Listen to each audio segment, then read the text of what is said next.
Hello and welcome to the Winners Find a Way show. I am your host, Trent Clark. I am with my good buddy, Rocco Carriero. Rocco, how are you doing, buddy? I'm doing awesome, Trent. Thanks for having me today. Well, I'm so pumped up to have this conversation. You have got one of these great American stories, and hey, you're a wealth manager, man. There's a lot of people who got a lot of questions, right? Hey, man, what do I do with this? What do I do with that? And so, for those joining us for first time, this is the Winners Find a Way show based on that quote. Winners, when shown data that they are losing, find a way to win. If you are out there and you are looking to get better, to run a company, to get elite, to be a better athlete, whatever case you are, I think you're in the right place. I interview the 1%. Rocco Carrero falls right into this. Long-time strategic coach, participant, man, living out in the Hamptons. Come on, man. It's summertime in the Hamptons. Things got to be good, Rocco. So tell me how things are for you. Well, hey, Trent. Life is good. Life is good. Hamptons are starting to bustle, cars and people everywhere. It's a great time of the year. It's also a great time of the year when people go back to wherever they come from. But definitely blessed in life and very grateful for everything that's going on.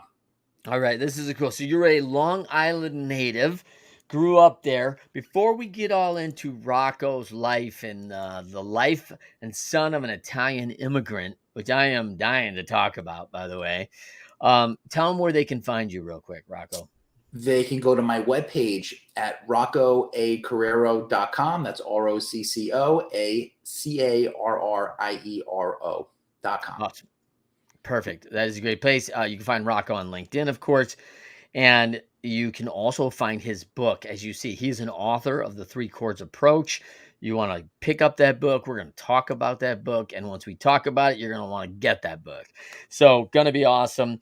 Living now, married, two kids out in the Hamptons. This is now you didn't grow up in the Hamptons. You grew up in Long Island, the son of an Italian immigrant who comes over. He's going to tailor clothes, which I'm sure you're probably working a little bit in the family business. Is that fair?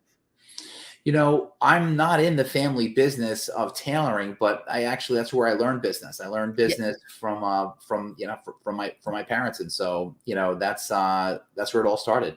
Yeah. As a kid, you're like, hey, I think that's one of the European things that I see that's really strong is like the kids are involved with the parents' work. That's just not uncommon. And I don't know if that always applies over in America. Like, I don't know if, and you've got a 13-year-old right now, right? Like, would you get him into the wealth management business? You got him working on the weekends, like saying, hey, listen, let's take a look at some Roth IRAs and see if these kids are, balanced out a little bit. I got two kids, a 13-year-old and a 17-year-old, and the 13-year-old has expressed interest that would like to become a wealth manager. The 17-year-old, I think she kind of interested, but she wants to see what else is out there before she really looks at financial services. But As you're a right. parent of two teenagers right now, I one of the biggest gaps in American education to me, Rocco, is personal wealth management. I've got five kids, and we teach them about Roth IRAs and how money works and the power of compound interest and all these things. There's the daily credit card barrage. How do you manage your finances, debt structures, leveraging assets? There's so many things. Tell me, are you trying to educate your kids on this? Absolutely. My kids have been kind of, learning about the stock market, the credit markets, debt, mortgages, expenses, making money since they were little. And so it's definitely have become part of the fabric and the way that they think. They think, I think they definitely do think like entrepreneurs, and they're thinking about how to make money and how to be successful, and they're also thinking about the other pieces that we're going to talk about as well, that tying with the three chords. So I think talking to these things with your kids is an important thing. It might not seem like it's sinking in, but when they go to school and they start hearing about their teachers talk about it, the light goes off and say, you know what I'm learning at home is correct. Well, I think you touched on something a really good subject right there, which is the entrepreneur mindset, which is, P&L, more income than expense, what drives value. Because I think that mindset doesn't mean you need to be an entrepreneur, but I that mindset in sports is really important too. You have so much time in a day and you have to leverage that time. And and whatever I do, is the juice worth the squeeze, right? Like if I'm gonna go over and train 2 hours, am I gonna reap and sow from that benefit? Or am I just over in the fields not really doing anything of value? That's you can't get that time back, right? And so, whether it's time or it's income, we start looking at value of those things and the return on those things. And they're really critical to our future. I think about that often. I was listening to an audiobook years ago, and in the audiobook, it referenced around time, right? Is what I'm doing the best use of my time right now? And I ask myself that question every day, every appointment, every hour, because we all get the same amount of hours, right? 7 days a week, 24 hours a day. Yeah. Why are some people more successful than others? We all get the same amount of time, and it really doesn't tie in with resources or education. It ties in with how you use your time. Yeah, I think it's such a valuable lesson. When I think if you're 13 and 17-year-old to get that at this age, what an advantage, because it's a tough one. It's a real tough one. And I've been lobbying for 30 hours from the big guy upstairs for a long time, and like I'm not getting it, right? I continue to get the 24 and I don't know if it's enough, right? And so it is a challenge. So you were a Johnson and Wales University grad, Providence, Rhode Island. Pretty Yeah. cool little spot in Providence. A lot of education. Providence College, Brown University. It's funny for what I would consider a little bit of a downtrodden town right now. The high level of education in that town is significant. It's a cool city. When I was there back in the early 90s, it wasn't so nice. But the city has really did an amazing job of cleaning it up and making it into a terrific starter city for somebody that came from Suffolk County, New York, their first experience living in a city. So Providence, great town, a lot of college students, great schools, a lot of education. So as well as the whole New England area is pretty amazing with all the different schools that are up there. A lot of learning going on in New England. Yeah, there's no short on education, right? I mean, there's, just by the level of institution and both volume and quality, it's hard to have a discussion with young kids in New England that isn't about higher education, because it's all. Oh, can't hear you. Can you hear me? Yep, I have you. Oh, I missed the last thing you had said, Trent. Yeah, so I said it's pretty hard to be in the New England area with all these institutions, prestigious and volume, and not have a higher education discussion. Like, for me, when I think about kids in the New England area, I think about, like, they get to this 19-year-old thinking, yeah, college isn't for me. I'm like, how did you miss the discussion? There's so much going around that it's almost hard not to go to university. Whether I never understood that when people say college is not for me, there's something for everybody in it. And it's a great time in life between the age of 18 to 21 or 22 to go there and meet people. If you're not interested in the academics, you might be interested in the social aspects of it, Yeah. developing a network. You never know who you can meet. I think everybody should go to take those years and go to school. I really do. Or do some form of it doesn't have to be an accredited university, but take those 4 years for learning for sure. Yeah, I think that's such good advice. And I think there's so much more learning than classroom learning at a university, right? There's, independence and how to get along with people and how to manage self-finance, laundry, the daily responsibilities of adulting, right? And there's so much more to those 4 years than get a degree, become an expert. You became an expert in finance and wealth management. You're an MBA grad. I mean, what most people don't know about Rocco living in the Hamptons, working with some of the top business owners in the world, working with millions of dollars of assets under management, is that you were kicked out of college when you were 19 years old. Yep, I 19. I was at 19 years old. Was focused on the real fun extracurricular aspects of college. I had a kind of like a side business that focused on developing, going to really not nice bars that were kind of like rat holes, and but I'd bring in the cool bartenders and the bouncers, and we take this bar that wasn't doing any business and we made it really successful.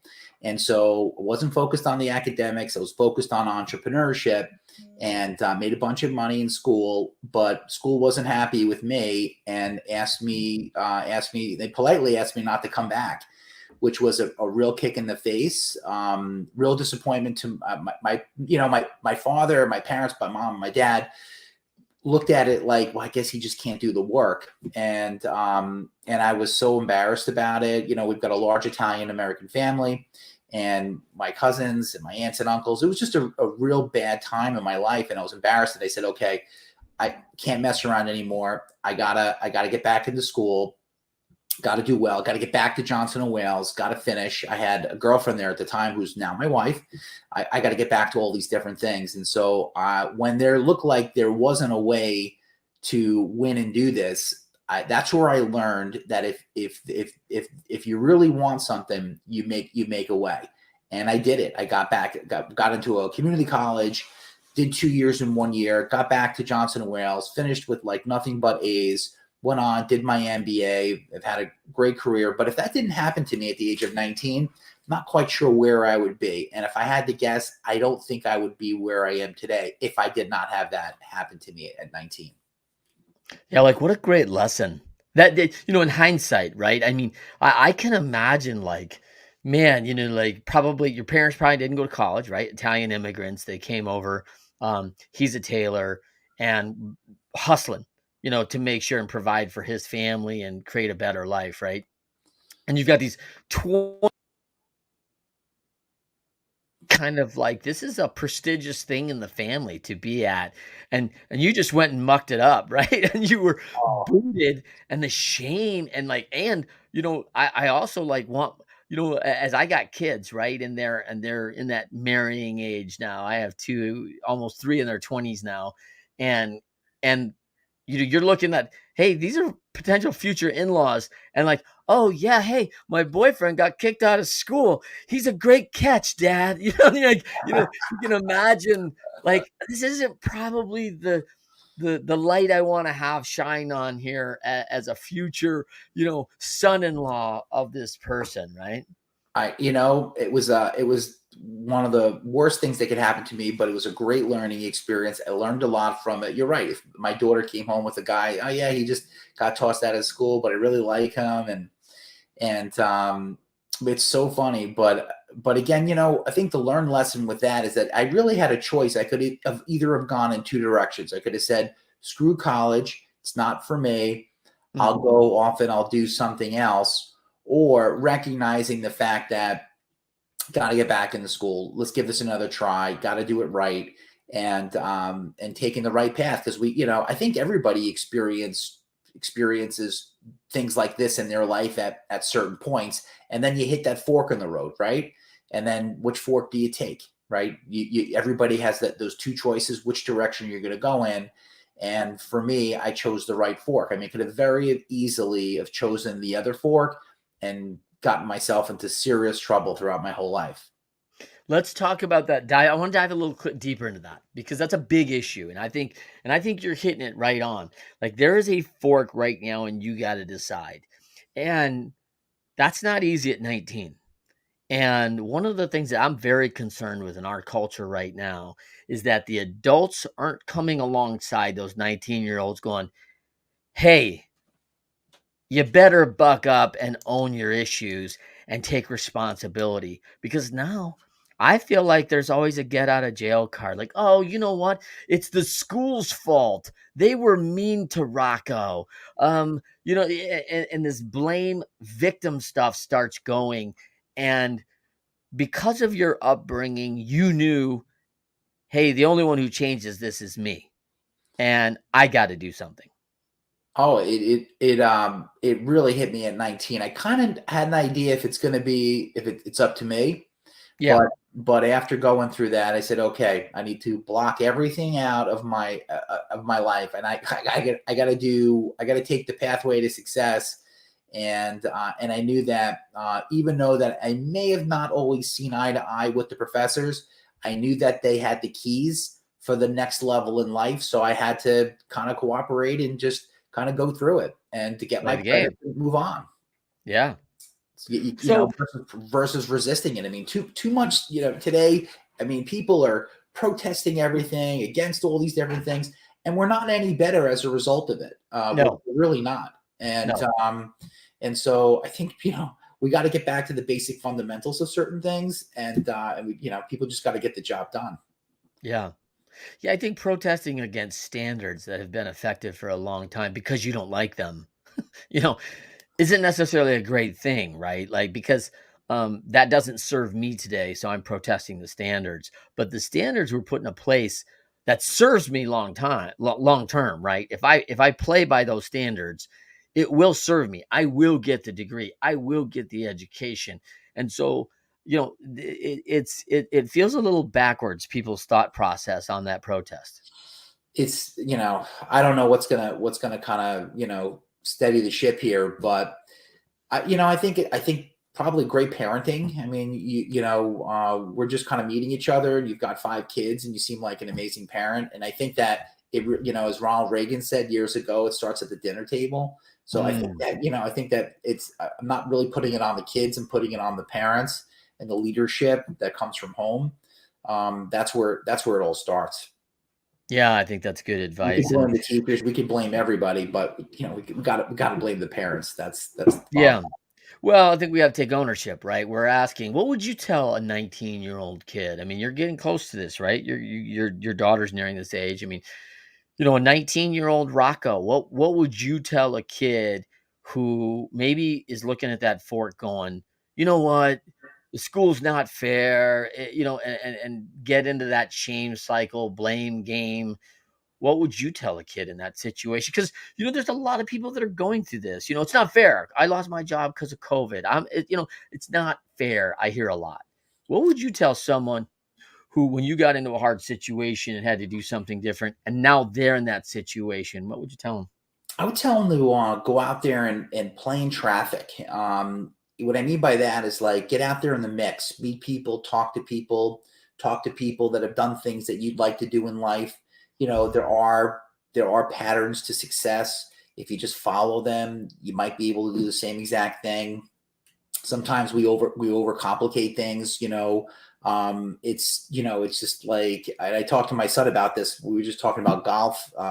You know, he'll tend to experiment and try different things when something has worked well for him. It's like, well, if that was working really well for you, why are you trying to reinvent the wheel? And I don't think there's anything wrong with that, but there are patterns to success. And your 19-year-old that has this vision, what they would want for themselves. My advice would be find somebody that's actually done something that you'd like to do. Go ask them the question, buy the book, read the book, go to the conference, go to the YouTube channel. There's so much great information out there that you could just go out there, and it's free, right? And it's free. Just go out there and listen and just do what they did, and you might see success. That's good advice. All right, let's talk about the three chords approach. I love this book. Love the concept here of, hey, what is the three chords approach? What should I know? Now you are an expert dealing mostly with business owners, which is really near and dear to my heart because as business owners, we have a different little wealth kind of challenge. We're not W-2 employees. We don't fall under the standards of the banking world, right, all the time. And so there's a little bit different ways. And there's also different vehicles to use as a business owner from a wealth management perspective that other people don't have access to, which I find a real benefit that I get to take advantage of as a business owner that maybe someone in a W-2 situation cannot. And so talk a little bit about the three chords approach and why first was this important for you to write the book? It was been working with these highly successful people, such as yourself, for the past 25 years, And I probably have done something like 16,000 meetings over the past 25 years. And over the thousands and thousands of meetings, you're sitting there, and I think everybody would like to be successful. So, and as I've been working with these people for the past 25 years, I said to myself, well, who's really the most successful? And what really categorizes that person as truly successful, right? What's true wealth? And was it the person that had the most amount of money? It wasn't the person that had the most amount of money, because after you accumulate a certain amount of money, anything more than that, it doesn't really, there's not a huge impact after a certain amount. Was it the person that had a great family life? Was it a person that focused on themselves as an individual, like as far as taking care of themselves and their wellness, hobbies, and interests? And it was the person that actually focused on all three, not at once, but all three. That was that's the person that experienced the truest amount of wealth. They were the happiest. They were the most productive. They were the healthiest. They had the greatest longevity. They had the greatest relationships. They had the greatest contribution to their community.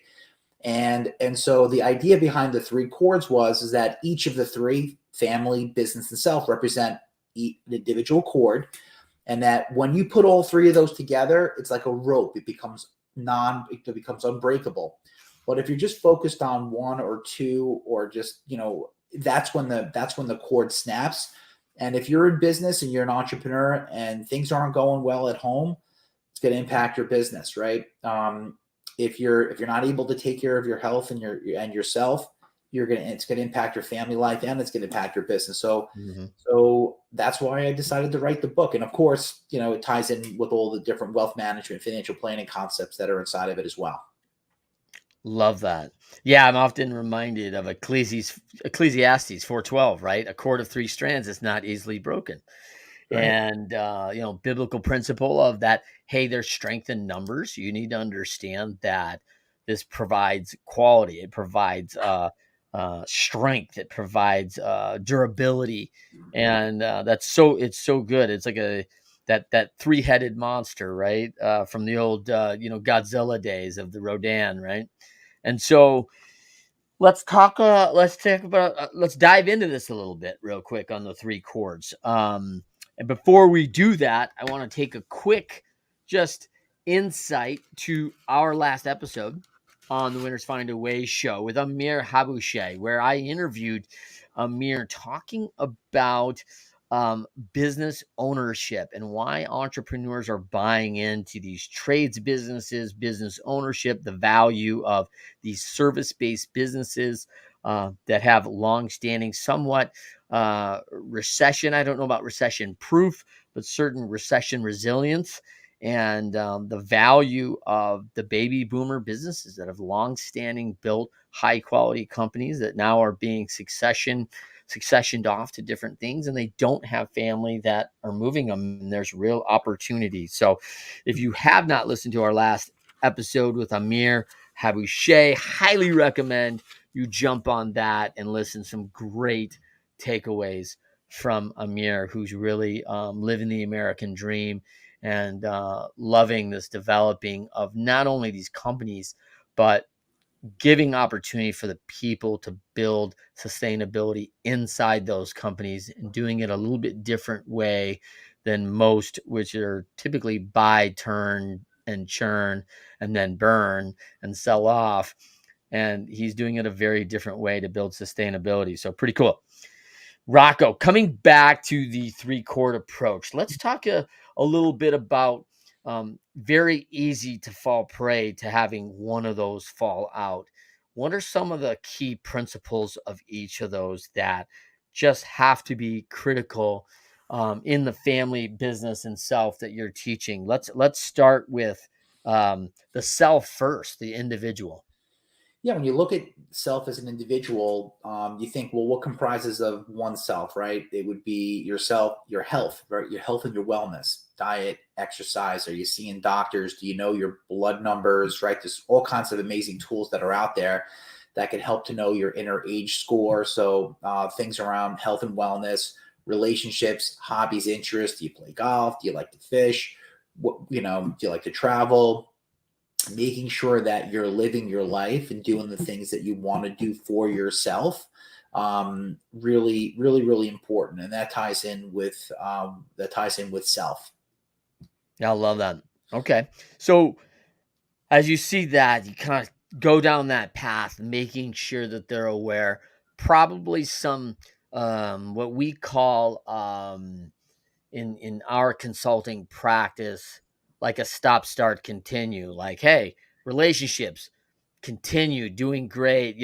Start exercising a couple more times a week. Stop eating some of these foods that are probably not serving you in the long game. Stop the any excess in alcohol or consumption. So it's a kind of a stop, start, continue approach. Is that fair? Absolutely, I love that process. That is a when they think about themselves, like they're doing drugs, right? It might be something that they might want to stop. Something that they might want to start is exercising if they're not exercising, and other things that they're continuing doing. But again, that's when you think about yourself, that can apply to all the different aspects for sure. Sure. All right, so let's go to the family. What are some of the key elements to really strengthen that cord to assure that we've got that right? It's something that my accountant said this to me once. She had said, "Listen, Rocco," she's like, being a parent is the hardest thing in the world if it's done right. Right? You can be a parent and be an absentee parent, but being there for your kids just is a really, really important thing. So when you think about family relationship with your spouse, significant other, your kids, your parents, your extended family, and then also your friends, right? So a lot of people, their friends are like family, and so a lot of times when you hear the word family, you just think of blood relatives, but I also mean the people that are really the closest to you, and you got to invest the time, right? You gotta put the time in now because you may not get a chance down the road. And just like financial investments, relationships are also investments. And just like you have to, in order to grow your money, you got to put the money in. And your relationships with the people that are closest to you, you got to put the time in. If you don't put the time in, you're not going to get a rate of return. Just like with financial, if you don't put the money in, you're not going to get any rate of return either. Yeah, I love that. It's really good. So when you really think about that, right? Like you're a wealth manager and you're really managing time and money all the time, All the time. all the time. Yeah. So let's move to business. Some of the key elements of getting the business right, your business. Really important, right? The aspects that you learn, right, as a business owner, and that's one of the reasons. I mean, I kind of would love for my kids to become entrepreneurs, not for what necessarily they could buy with the money that they make, but for what it actually they create in themselves, right? Entrepreneurs are people that find a way. Great skill set. So money is important. I know I hate when people say, "Oh, money's the root of all evil. Money's all these different problems." Money makes things possible, and what money is money's an emphasizer. So if you're a real good, solid person, the more money you have, the better person. The more that you're going to be able to take those positive qualities and expand them. If you're a mean, rotten, nasty person, you add money to that, you're just going to emphasize that as well. But money is really important because money makes things possible, and focus having that be one of the chords is going to help you with the other two things. People that have more financial resources typically do receive better medical care, right? People that have more financial resources might be able to do more with their family, with their friends, be able to help people in their community. So when people say that money is not that important, money, I would put it up there as being after oxygen in your family, probably, and your friends, probably the next most important thing for sure, having resources. So it is a really important thing. Yeah, and these business owners, as they get this financial right, is it a matter of making sure the P&L, the debt structures, the people are taken care of? rainy day funds. I mean, you're going through a checklist, a hot sheet of how my business is set so that I've got some resilience here that I'm prepared for the good and the bad. That's financial planning. It is financial planning is like the architect's plans to a building, and making sure that you've done a really great job with your planning, that you're monitoring it, that you're going back and revisiting it, that you've got a plan for improvements along. And if you don't, you're not going to be as successful overall financially than if you actually did have a solid financial plan. So financial planning is critically the first step in ongoing financial planning is the first step in really creating large amounts of wealth and being financially successful, in my opinion. Yeah, I think one of the things that I didn't do well along the way in my financial planning was, really set out early and was focused on that. The reviews weren't very good, right? Because life at 25 looks one way, life at 30 looks a little different. Life at 35 looks a lot different, right? That 25 to 35 gap is like, whoa, now there's three kids, a mortgage, maybe a couple mortgages. There's just a lot of assets. And, I've often said about a lot of our friends, Rocco, like have a lot of wealth. They have a lot of assets. They have means. And, I hear a lot of people say, wow, it's really hard not to have wealth. And I do not discount that at all. But with wealth comes a lot of responsibilities. There is a lot of work, and there's some predatory fights there too that you have when people know you have it. They're coming for it. They're looking for you to provide things for them, and sometimes they want some of your wealth and would and may even try to steal it. As I've been a part of that in the past, so it's a responsibility that's significant.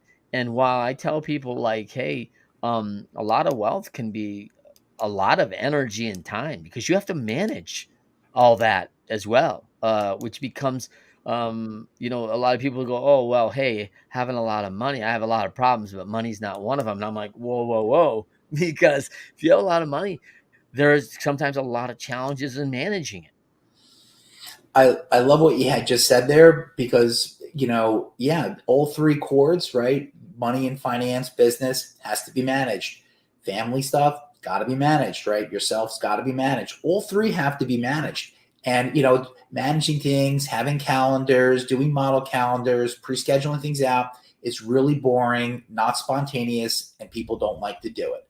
But to operate at a high level at all three, they have to be managed. They have to be scheduled. You gotta talk about it. I mean, you can't just leave it out there for chance. If you leave it out there for chance, things you might get lucky and things fall into place, but the odds are not in your favor to get Yeah. things done if you leave things out to chance. Just doesn't.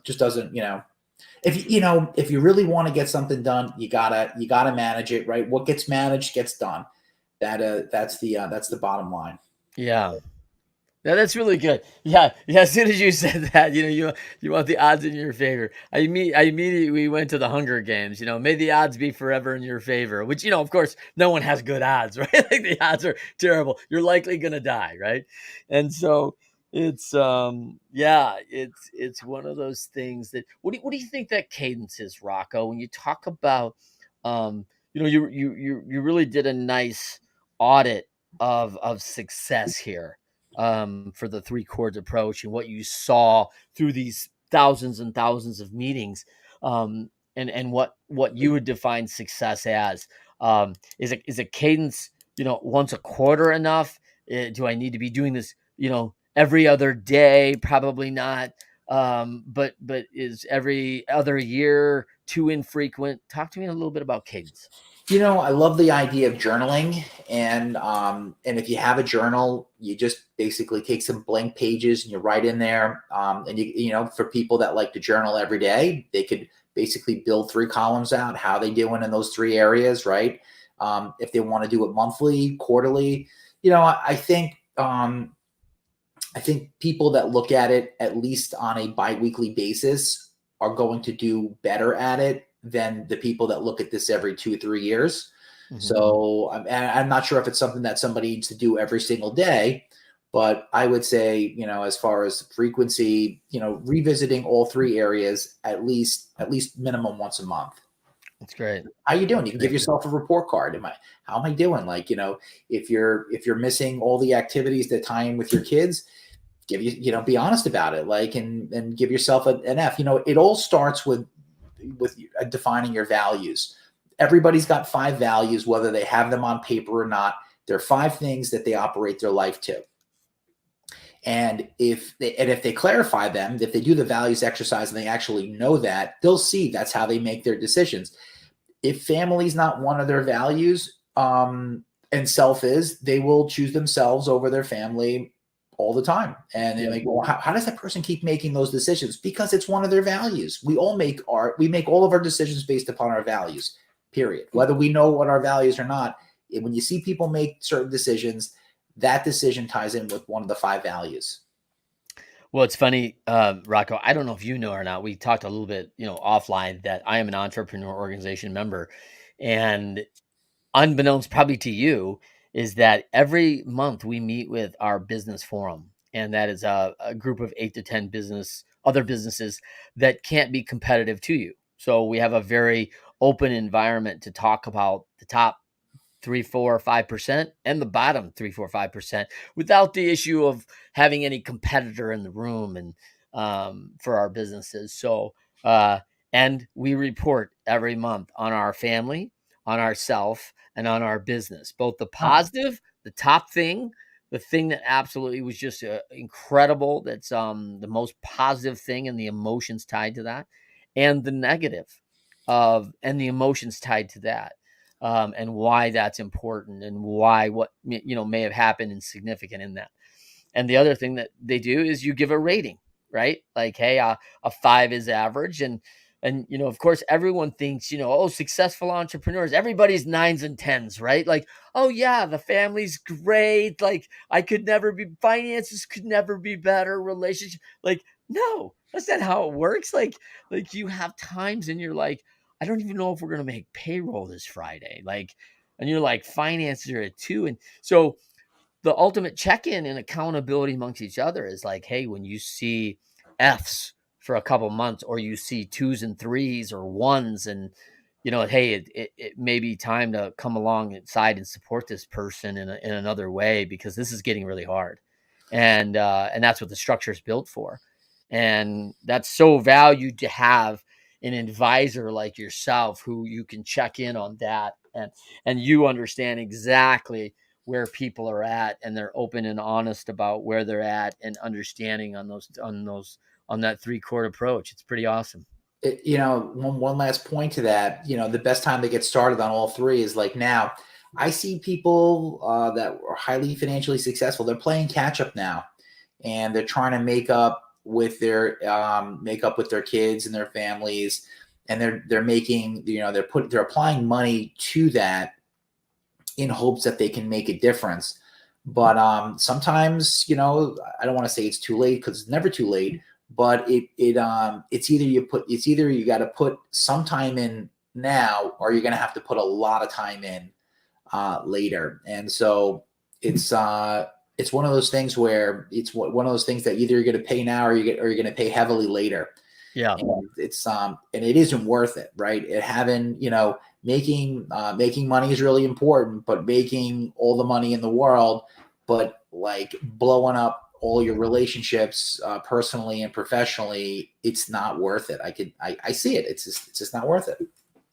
Yeah, and I think that's really strong. I mean, we've got friends, right? Or maybe even ourselves who have gone through this, where you let self go, right? And you're like, Oh yeah. man, like, hey, I gotta lose these 75 pounds. And you're like, whoa. And from a guy who's a health and wellness guy, a lot of people come to me and go, listen, I've neglected myself for like 20 years and I really want to get fit. We're gonna take like 2 weeks. I'm like, you spent 25 years putting the body together like this. Like, it doesn't change in 2 weeks, right? Like, this is now really hard to come back from and get it back on the rails. Like, you were way off the rails. And so here's that chord that's been neglected for a long time. whether that's a family, whether that's a self or a business, and then trying to fix that is really, really hard. Really hard. It's not that often that you see somebody who's in great physical shape, like, premier top shape, top at their business, and also top at their family. One of the things you do see is people that might be top in business, top physically and themselves, a lot of times they neglect their family. So that's the most common thing that I see when I see somebody's in great physical shape, is that they're out of balance. And Mm, so I'm saying that you got to pay attention to all three. Both require energy, and you got to put the time in. I can tell you myself, that's the area that I lack in, right? And that I'm constantly trying to improve. And I think a lot of the people that you talk to, same exact thing. It's the thing that they're trying to improve.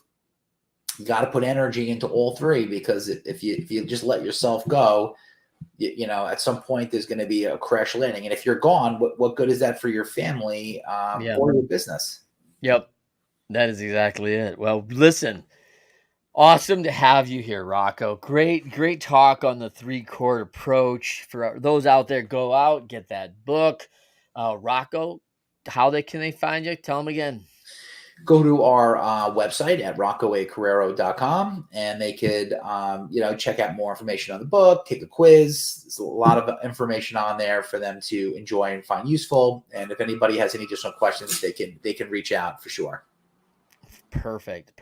For everybody else, thank you for joining us on The Winners Find a Way. Thrilled to have you here as always. Every Friday, 12:30 p.m. Eastern, 9:30 a.m. Pacific. LinkedIn Live, YouTube Live on the Leadership channel, and of course my Facebook Live also. So for all those, again, we will see you next Friday on The Winners Find a Way show.